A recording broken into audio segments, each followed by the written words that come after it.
agus fáilte I dheis go SpeakGaelic. Dear súnd in Jew. Ha mise an johúnd agus deisial some program ile.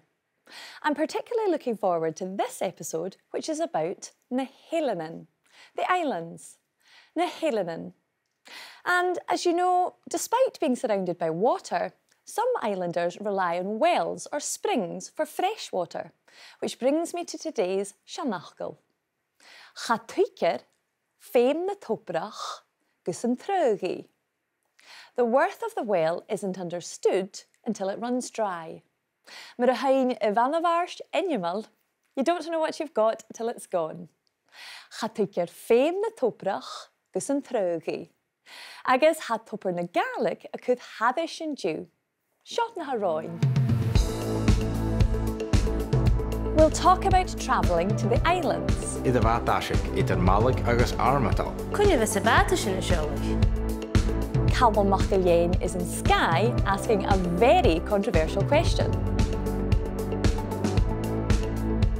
And traditions at the heart of island life.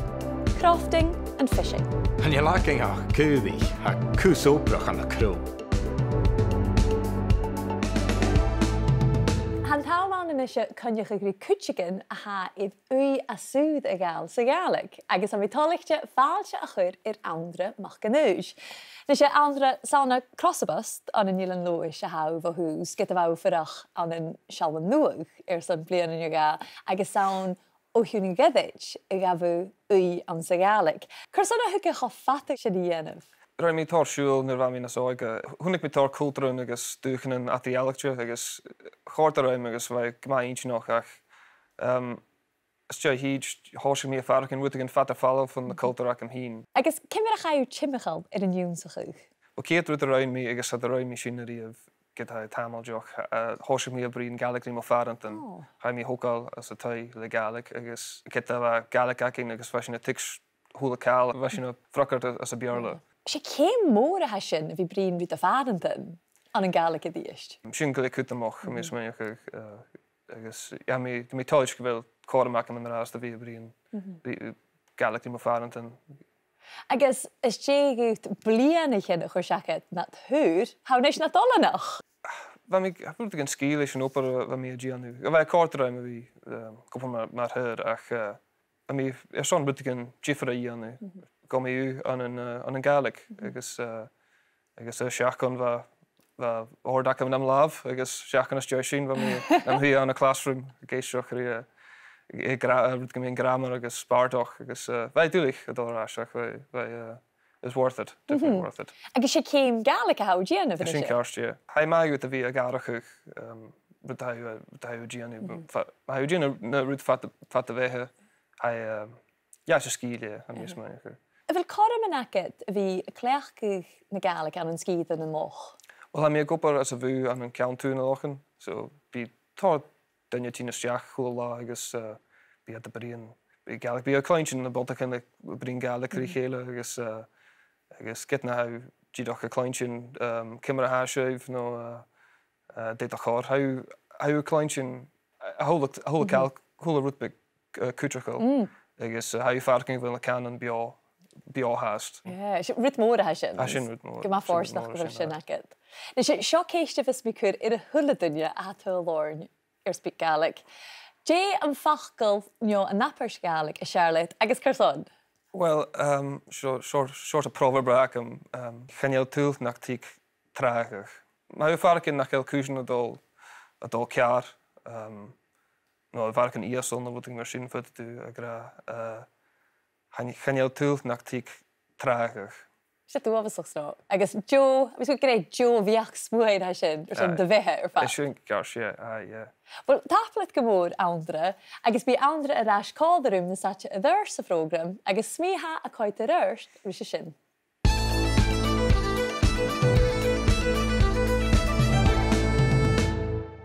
On the west coast of Scotland and the Hebrides, we rely, for the most part, on ashican, ferries. Ashican.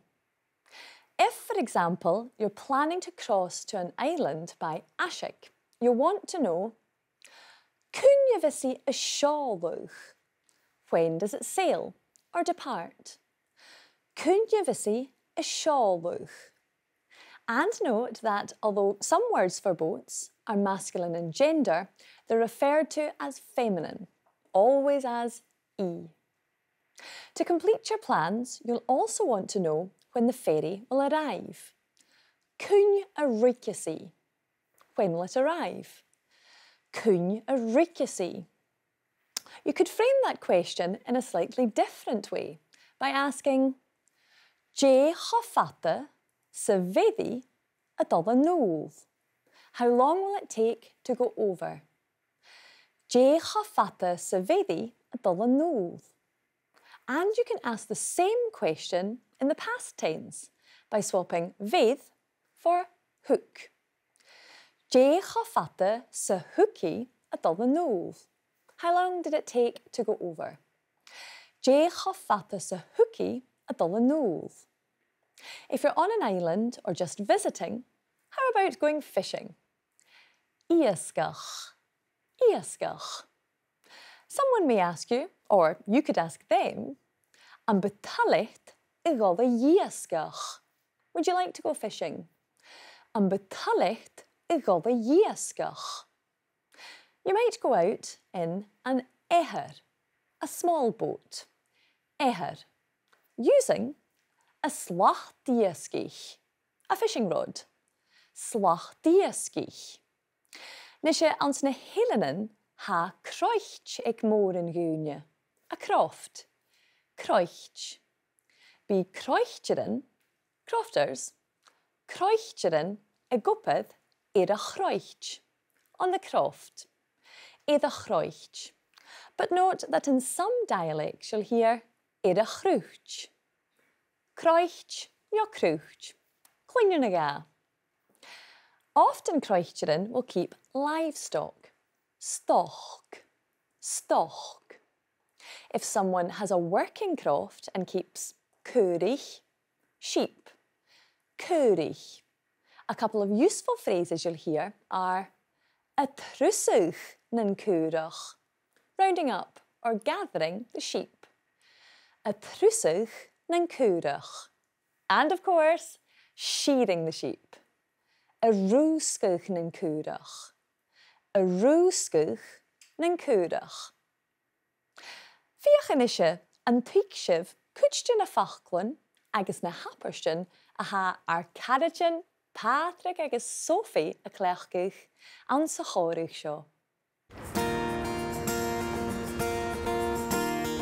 Sin an Dunlop me dhéadú van chóirsteachum. Ach, amach go mí scéal I an nula bhéist. Cimar a hau-hain go dú?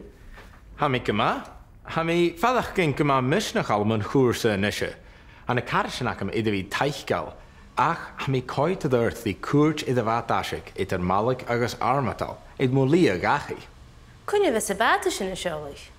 Bí seolaigh 3 túrsan sa lá, leis a hiad sé ag 5 minutin in jay 6 sa vating. Geef me a hiad traine a glashu ag 4 minut in jay 8, agus geef me a dashig ag 10 fisker. Tché go fat sa fidi?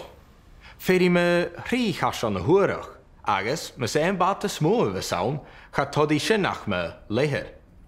Stalle me vúð, ha éhir ag mahad. Éhir? Tché a sint? Sin bata big son iascach, bí mahad a giascach mar chuarsachad. Tché vis da het a glachgach? Op bí a glachgach iascach a smúrach, bí a cudamach clíomhnaga bí a sinnadol fóa sias van nuske gúg grún na mara, agus me vís a forstanach glachgi a krúpaken, no gimmich. Chonnig misje iascach an les slachten id awing nish. Gan je slacht a vis akinge aan te neher ach dorug. Sin leine atte idir bí imich dúan. Bí na dúing adol sias van nuske agus a glachgach tárisk ag an naam. Tché iascach gomante? Op bí sin a glachgach runnach agus liú, uidinnen bí ma had de salig an runnig. Ha mi smynach go gásag ad me gáil machan na nehir big mar sin. Ach, fi geikol am cyn jégi fóa. Ha jégi fóa, ha jég iascar amach le éhir an a drochíte. Ach, an rá cúr na mara ors ddiamh. Tché a sin? Yn byw y ffadach gyn chyn nid y fi ystod an yn bata. Haram I ddiaf id bada ag mwys. Nio giasgach. Yn nichych dw yn giasg, no yn cwda dw yd ashe. Hanyel mi cynjach. Stel am iasg, se byg ma fallan hon. Y fel crawch acw ansyn ilang. Ha crowch feic acing. Le crwf agus cwdig. Han je lacing ha cwdig, ha cws oprach an y crow. Nachel op het voor as na cwdig cwtjoch. Ha operunte ag awn rwski agus awn brein y nuan, ach byn yn apien y cwtioch ag y cheile. Stel am sin. Chors ag adwn byg an ŵn o'ch o'r siachat an yn gairs nach mar sin. Fa cóirich gyma farsing idir Sophie is Patrick an siad, nach rá. Ghainich Sophie, cúnnevis an bachta sin is seáldúch. When does or when will that boat sail? Cúnnevis an bachta sin is seáldúch. It turns out that Patrick is very familiar with the departure times of both trains and ferries, including the ferry at còmhradh and Gàidhlig. 5 minutes past 7. Còmhradh and Gàidhlig.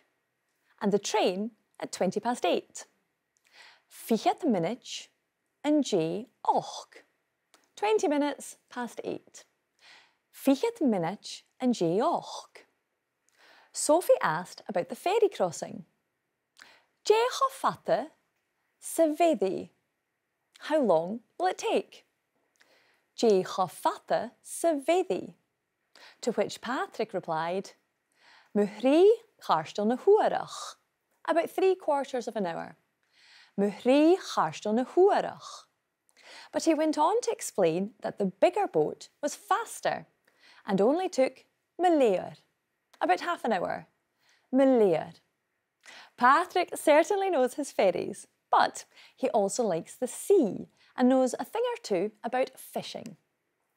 Ha ehar ek mahith. My father has a small boat. Ha ehar ek mahith. And he explained that it's a bachta beak son iasgach, a small boat for fishing, a small fishing boat. Bachta beak son iasgach. Agus chili sin go Eilean is iasgach na satche a dhurs sa frogram, ach an draasta nach é sin díist rí páist in chóruch. Cúnne vis a bata sin a seolich? Bí seolich 3 túrsan sa lá, leis a chiad sé ag 5 minútin in dé 6 sa bhating, gib mi a chiad tréine a glaschu ag 5 minút in dé 8, agus gib mi a dasig ag 10 fisker. Tché go fat sa fidi? Fedi me rí chas an na huarach, agus me sé an bata smó a saun, cha todí sin nach me léhir.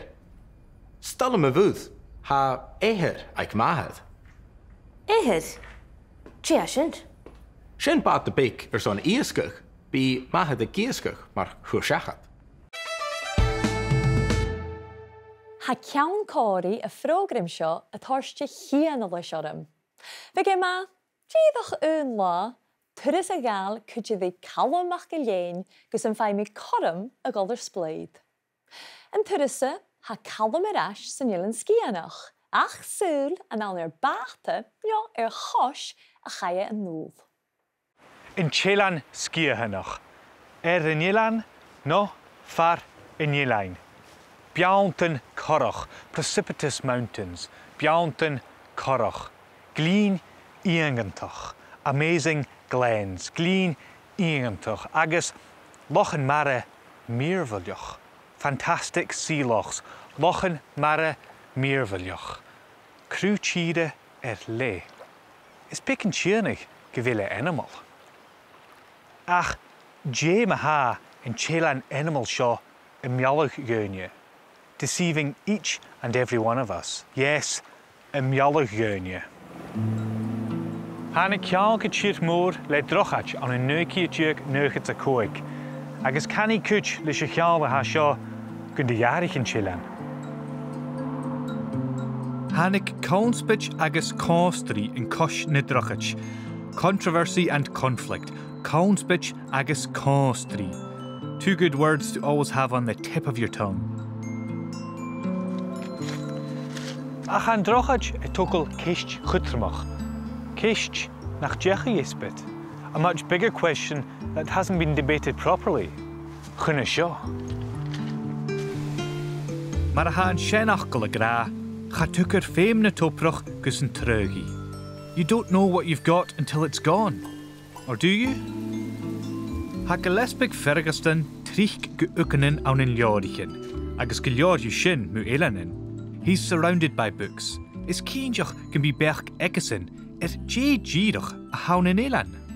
Gillespie in eilean haun in eilean no an aun ruúa Sgitheanach hasin in draasta. In Eilean sin mar a bhruidhinn Sgitheanach éad mar a strichke agus sin mar a hasin smuoineach. A gainean drochid. Gàidhlig sin eilean leis contánic drochad. Ha barach gus barach gúine bhí tuil an san eilean. Barach gúine bhí tína gúrach ann. Ha tuine a ha an dríach ilical liú a tína gúrach gan eilean, at sa ha mór an náicrí a glósad fallah go tín mór, gan a bhela bhór gus upar a lorach. I bhfuil in drochad toirte duine eile a chéiste chur in eilean a haun san eilean. Wel, ha leor sáirite ann mu eileanan na halappe. Le faighneachd Haswell Smith. Ha míneach nach Eilean Sgitheanach na eilean garíirh tuilleadh na bheach chéin, seach go bhfuil an drochad ann. Go bhfuil in Eilean eòlanach a chawl san na leor sin. Leis sin a bhfuil eileanach nó a bhí na eileanach na stát sin. Ma smuoinigh sin inis tíle agus nuair ha sinne smuoinigh eilean amasach volcánach in deismian a chuan siar. Ach a bhfuil smuoinigh ferlug an Reykjavik. Bhfuil leis an smuoinigh héin mar eileanach goite go bhfuil a goite nach chéil. Drochad aun no as. I bhfuil go difar. Does it matter? I bhfuil go difar. Ha nas as a fhèin aun agus fhèin as. Ach ha character in eilean haast láitir, agus ha haast et a Gaelicte for áiteach in ile. Sem bard John Donne a thuairt no man is an island, agus a gra gunno gach dunne is áite ceangailte. In eilean a hanamsa, ma sé cheist, seorsa eilean. Eilean cricach, le creuvan is droch emisher, a rugged island with trees and bad weather. Criccan, creuvan, droch emisher, agus dhéimig tú snáb sin faighneachd. In dúil I bhfuil eilean chalan in áite san bí, nó eilean joy. Chanéilí sam déiseorsa eileanan a bheithúnta ach go cínteach bhíag fís ag joy, déiseorsa emisir risin beag dúil. Nach bíag? Go déir a bheith bhíag. Agus chad droch emisir ag Calum I de thuras an siad agus nach a thug na ceistin ingeneach. We learned from Calum that Skye has plenty of beantan corach, precipitous mountains, beantan corach, and amongst the hills are Glín Eangandach, amazing glens, Glín Eangandach, and Calum's own island would be an Eilean Cricach, a rocky or rugged island, Eilean Cricach. Agus chanéile go difar cúne neo cáit an téit a chéile ar Calum. Iad an ládig lín neo na míon an sóisialta acin bí a fihimhríomh.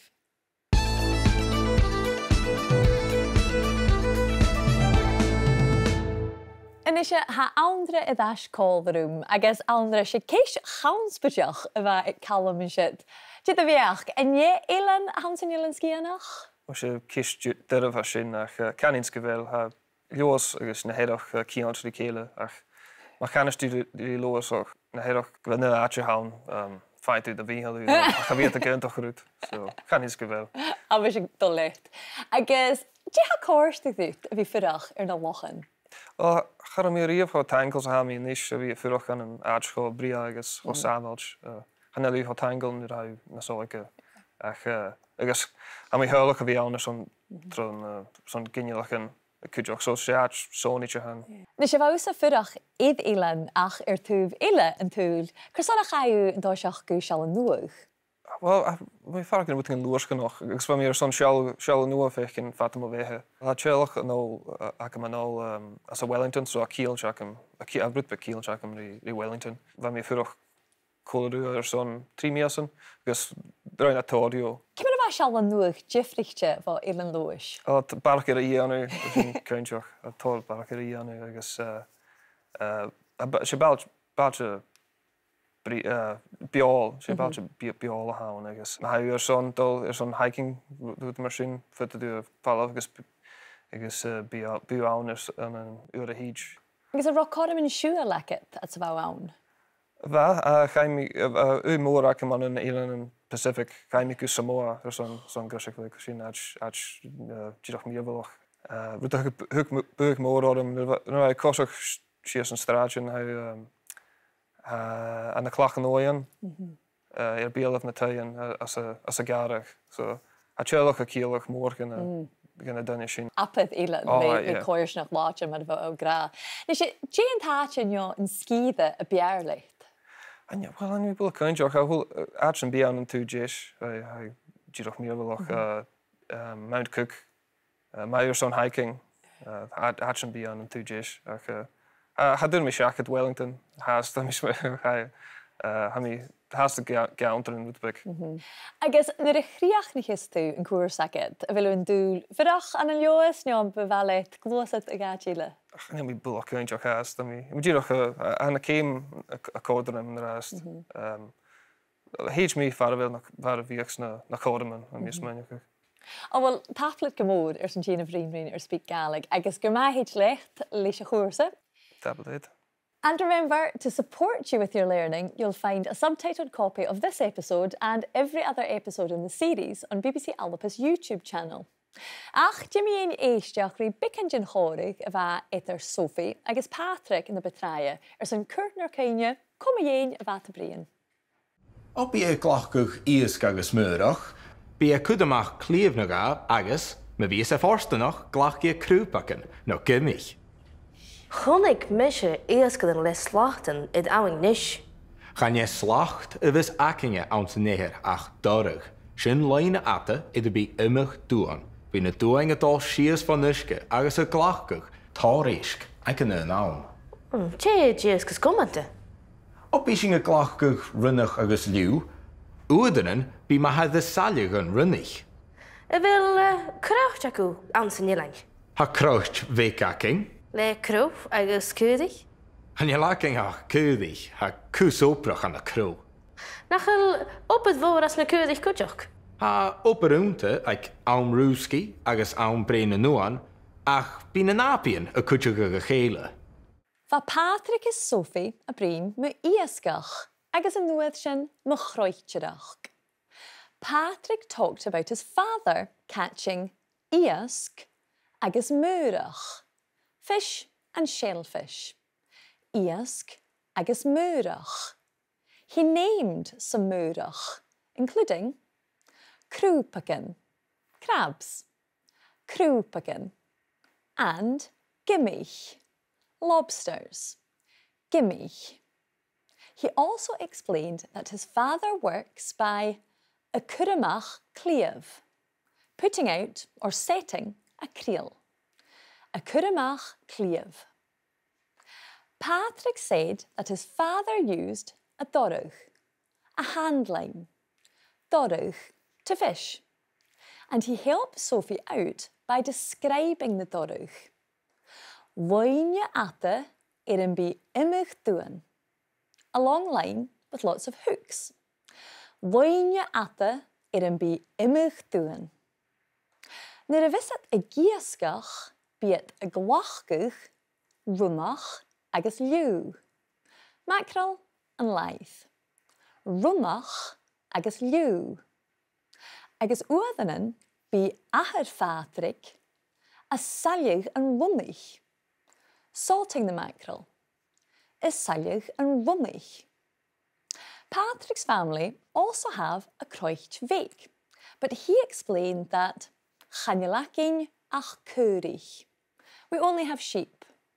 Chanil acin ach cúrich. When Sophie asked if there was a lot of work involved in having cúrich, Patrick told her that there could be, ach, gymbych na nabian, a cúideachach I chéile. The neighbours all helped each other. A cúideachach I chéile. If il nabi nyo carriage caning acibse, sin jogái a bhí a cúideachach I chéile le Gaelic. The genitive case of the noun often expresses possession or close association. Tai ma feighneachd, my sister's new house. Feighneachd, not pewhead. Or mlach and toiilleadh, the roof of the building. Toiilleadh, not toileadh. But the genitive is also heard after some prepositions. For example, rituv, beside. Rituv na fhèin, beside the river. Na fhèin rather than a navin. Or bíal of an tuilleadh, in front of the crowd, and tuilleadh rather than an slúadh. You'll also hear the genitive used after what we call present participles. I ddéanamh, I gáilh, I géirí, I faighneachd. Charam I géirí a nerigich. I didn't want the money. Erigich rather than erigit. Nowadays, this tends to be only heard when the noun is definite. So, I could see a light is simply va mi a faighneachd solas. But I could see the light va mi a faighneachd an tuilleadh. Apad cuairt agus sinne brian mu eileanan. To ask when the ferry sails, it's cúne vissi a seáluch. Cúne vissi a seáluch. And when will she arrive? Because boats are always referred to as feminine, cúne a richasi. Cúne richasi. You can go fishing in a number of different ways. In a small boat. Éhar. Éhar. With a fishing rod, le slach-diascich. Slach-diascich. Or with a hand line, le dorúch. Dorúch. Well, sin programíle tín go críoch. Ach, mi dhibh sibh corm tuil Eilean Sgitheanach, go háirí na héileanan siar, odd se corm lé a bheitsáin a bhí a cleachcach ó Gaelic. Faighneachd cúideach iad Gàidhlig SpeakGaelic. An márach lín for an faiche fisrachach, ma chlasichin agus ma chórsichin. Na míon an socialta, na podcastan BBC Sounds, agus programman le fo-thiotalan channel YouTube SpeakGaelic. Chun na náhuiir is a cháirstein, sorry slán an drásta.